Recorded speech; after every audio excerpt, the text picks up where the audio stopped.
വയനാട്ടിലെ രക്ഷാദൗത്യത്തിന്റെ 8ാം ദിനത്തിൽ പ്രത്യേക പരിശീലനം നേടിയ 12-അംഗ സംഘം ചാലിയാർ പുഴ കേന്ദ്രീകരിച്ചുള്ള പരിശോധനയിലാണ്. സൂചിപ്പാറ മുതൽ പോത്തുങ്കൽ വരെയുള്ള 6 കിലോമീറ്റർ മേഖലയിൽ എയർലിഫ്റ്റിംഗ് സംവിധാനത്തോടുകൂടിയാണ് പരിശോധന.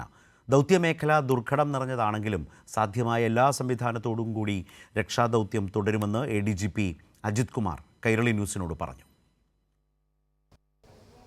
വയനാട് രക്ഷാദൗത്യത്തിൻ്റെയും അതുപോലെ തന്നെ ഈ കാണാതായവർക്കായുള്ള തിരച്ചിലിലും പ്രധാനപ്പെട്ട ഒരു സംവിധാനമാണ് നിലവിൽ ഈ ഹെലികോപ്റ്ററിൽ പ്രത്യേക ട്രെയിനിങ് ലഭിച്ചവർ നടത്തുന്ന രക്ഷാദൗത്യം. നമ്മോടൊപ്പം ADGP അജിത് കുമാർ സർ ചേരുന്നുണ്ട്. സർ, ഈ ഒരു രക്ഷാദൗത്യം ഏത് വിധത്തിലാണ് നടക്കുന്നത്? ഇപ്പോൾ നിങ്ങൾ കണ്ടല്ലോ, ഇപ്പോൾ നമ്മൾ 2 സോർട്ടീസായിട്ടാണ് പോയിരിക്കുന്നത്. ഒരു സോർട്ടി ആർമിയുടെ കമാൻഡോസ് ഓൾറെഡി പോയി അവിടെ ഡ്രോപ്ഡായി കഴിഞ്ഞു. രണ്ടാമത് കേരള പോലീസ് SOGക്കാർ പോയിട്ടുണ്ട്. ഇപ്പോൾ നമ്മൾ ചെയ്യുന്നത് അവിടെ ഏറ്റവും മാക്സിമം ലോവർ ലെവലിൽ പോയിട്ട് ബക്കറ്റ് വഴി ഡ്രോപ്പ് ചെയ്തിട്ട് ആ ഏരിയ സെർച്ച് ചെയ്യാനാണ് നടക്കുന്നത്. ഫസ്റ്റ് ടീമിനെ ഡ്രോപ്പ് ചെയ്ത് കഴിഞ്ഞു, വെതർ കുഴപ്പമില്ലാന്ന് പറഞ്ഞു. സെക്കൻഡ് ടീം ഡ്രോപ്പ് ചെയ്യും. ഡ്രോപ്പ് ചെയ്തതിന് ശേഷം അവർ ആ ഏരിയയിലും സെർച്ച് ചെയ്യും. ബോഡി കിട്ടുകയാണെങ്കിൽ റിക്കവറി കൊണ്ടുവരും.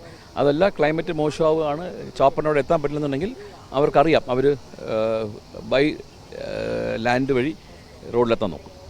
ഈ കണ്ടെത്തുന്ന മൃതദേഹങ്ങൾ അല്ലെങ്കിൽ മൃതദേഹ ശരീരത്തിന് ഭാഗങ്ങൾ എവിടെയാണ് എത്തിക്കുന്നത്? അത് ഓൾറെഡി തന്നെ അവർ കൊണ്ടുപോകുന്നത് ഇതിൻ്റെ ബാഗുമായിട്ടാണ് പോയിരിക്കുന്നത്. എന്തെങ്കിലും കിട്ടുകയാണെങ്കിൽ ബാഗ് കയറിയിട്ട് അവർ തന്നെ കൊണ്ടുവരും.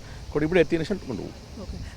ട്രെയിൻഡ് ആയിട്ടുള്ള ആളുകളാണ് പോകുന്നത് അല്ലേ? 12-അംഗ സംഘം പോലീസ് സേനയിൽ നിന്നും ആർമിയിൽ നിന്നുമുള്ള പോയിരിക്കുന്നത്. ആർമിയിലെ കമാൻഡോസും പോലീസിലെ കമാൻഡോസുമാണ്. രണ്ട് കമാൻഡോസാണ് പോയിരിക്കുന്നത്. ഈ അവസാനഘട്ട തിരച്ചിൽ എന്നാണ് പറയുന്നത്. അപ്പം എങ്ങനെയാണ് ഈ ഒരു തിരച്ചിലിൻ്റെ ഒരു അവസാനഘട്ടം എന്നുള്ളതല്ല. ഇപ്പോൾ ഒരു റൗണ്ട് ലാൻഡും റിവർ സൈഡും നമ്മൾ നോക്കിക്കഴിഞ്ഞു. ഇപ്പോൾ നമ്മൾ ശ്രമിക്കുന്നത് നേരത്തെ ആക്സസ് ചെയ്യാൻ പറ്റാത്ത, ഫിസിക്കലി ബൈ റോഡ് ആക്സസ് ചെയ്യാൻ പറ്റാത്ത സ്ഥലങ്ങളിലേക്ക് എയർ ഡ്രോപ്പ് ചെയ്താണ് നോക്കുന്നത്. അപ്പോൾ ഇത് ഇന്നും നാളെയുമായിട്ട് ഇത് ചെയ്യാനുള്ള പരിപാടിയാണ്. ഇത് ചെയ്ത് കഴിഞ്ഞാൽ അതിനകത്ത് എന്തെങ്കിലും ഉണ്ടെങ്കിൽ ആ ചില പർട്ടിക്കുലർ ഏരിയാസ് ബോഡി കിട്ടാൻ ചാൻസ് ഇല്ല. കിട്ടിക്കഴിഞ്ഞാൽ നമുക്കറിയാൻ പറ്റും അത് പിന്നെ എന്ത് ചെയ്യണമെന്ന് അറിയാൻ പറ്റും. ഈ ചാലിയാറുടെ തീരങ്ങളിൽ നിന്നാണ് കൂടുതലായി മൃതദേഹങ്ങളൊക്കെയും ലഭിക്കുന്നത്. അപ്പം ഈ ജനവാസ മേഖലകളിലൊക്കെയും തന്നെ തിരച്ചിൽ പൂർണ്ണമായി കഴിഞ്ഞു. ഇത് പൂർണ്ണമാകുക എന്നുള്ള ഒരു സിസ്റ്റം ഇല്ല. ഓൾറെഡി തന്നെ കഴിഞ്ഞ 7 ദിവസമായിട്ട് ഈ ചാലിയാർപ്പുഴ എല്ലാ പോലീസ് സ്റ്റേഷൻ വൈസ് സെർച്ച് നടന്നുകൊണ്ടിരിക്കുകയാണ്. അത് തുടരും. അത് ഗവൺമെൻറ് ഒരു തീരുമാനം എടുക്കുന്നതിന് തുടരും. ഇത്തരത്തിൽ മനുഷ്യസാധ്യമായ എല്ലാ സാങ്കേതിക വിദ്യകളും സഹായങ്ങളും ഉപയോഗിച്ച് രക്ഷാദൗത്യം പൂർണ്ണമായും നടപ്പാക്കും എന്നാണ് ലഭിച്ചിട്ടുള്ളത്. നിലവിൽ അവിടെ എയർ ഡ്രോപ്പ് ചെയ്ത ഇപ്പോൾ പോയ സംഘത്തെ എയർ ഡ്രോപ്പ് ചെയ്ത ആർമി കമാൻഡർ നമ്മോടൊപ്പം ചേരുന്നുണ്ട്.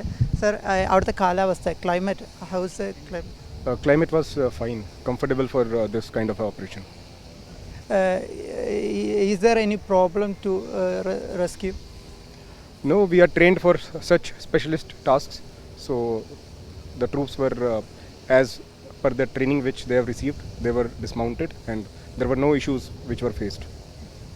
ഇത്തരത്തിൽ ട്രെയിൻഡ് ആയിട്ടുള്ള സംഘമാണ് നിലവിൽ പോയിരിക്കുന്നത്. കാരണം നേരത്തെ അവിടെ പോയ വളണ്ടിയേഴ്സിൽ പലരും അവിടെ കുടുങ്ങിപ്പോകുന്ന ഒരു സാഹചര്യം ഉണ്ടായ സ്ഥിതിക്കാണ് 12-അംഗ ട്രെയിൻഡ് ആയിട്ടുള്ള സംഘത്തെ നിലവിൽ അവിടെ നിയോഗിച്ചിട്ടുള്ളത്. രക്ഷാദൗത്യത്തിൻ്റെ ഏറ്റവും പ്രധാനപ്പെട്ട അവസാനമായുള്ള ഒരു ഘട്ടം കൂടിയാണ് ഇത്. ക്യാമറ പേഴ്സൺ ഇഖ്ബാൽ വട്ടംകുളത്തിനോടൊപ്പം റമീസ് മുഹമ്മദ്, കൈരളി ന്യൂസ്, വയനാട്. ഇന്നത്തെ തെരച്ചിൽ വളരെ പ്രധാനപ്പെട്ടൊരു കാര്യം അതാണ്. എല്ലാ മേഖലകളിലേക്കും തെരച്ചിൽ അതിൻ്റെ പൂർണ്ണ തോതിൽ എത്തപ്പെട്ടിട്ടുണ്ട് എന്നുള്ളത് തന്നെയാണ്. അതുപോലെ തന്നെ സൂചിപ്പാറ വെള്ളച്ചാട്ടം, അതുപോലെ മറ്റു വെള്ളച്ചാട്ടങ്ങൾ, ഇതെല്ലാം കേന്ദ്രീകരിച്ചുകൊണ്ട് തന്നെയുള്ള വലിയ തെരച്ചിൽ. അതിന് ഏറ്റവും സുസജ്ജമായിട്ടുള്ള സംഘത്തെ തന്നെയാണ് സൈന്യം മുതൽ വിവിധ സംഘടനകൾ, നമ്മുടെ ഫയർ ആൻഡ് റെസ്ക്യൂ ടീമുണ്ട്, അതുപോലെ തന്നെ വനം വകുപ്പുമായി ബന്ധപ്പെട്ടവരുണ്ട്, NDRFൻ്റെ സംഘമുണ്ട്. ഇവരെല്ലാം അടങ്ങുന്ന ഒരു സംഘമാണ് ഈ എയർലിഫ്റ്റിംഗ് സംവിധാനം അടക്കം ഉപയോഗിച്ചുകൊണ്ട് ആ മേഖലയിലേക്ക് നീങ്ങുന്നത്. ആ പരിശ്രമങ്ങൾക്കിടയിലാണ് ഇപ്പോൾ റമീസ് അവരുമായി സംസാരിച്ചത്.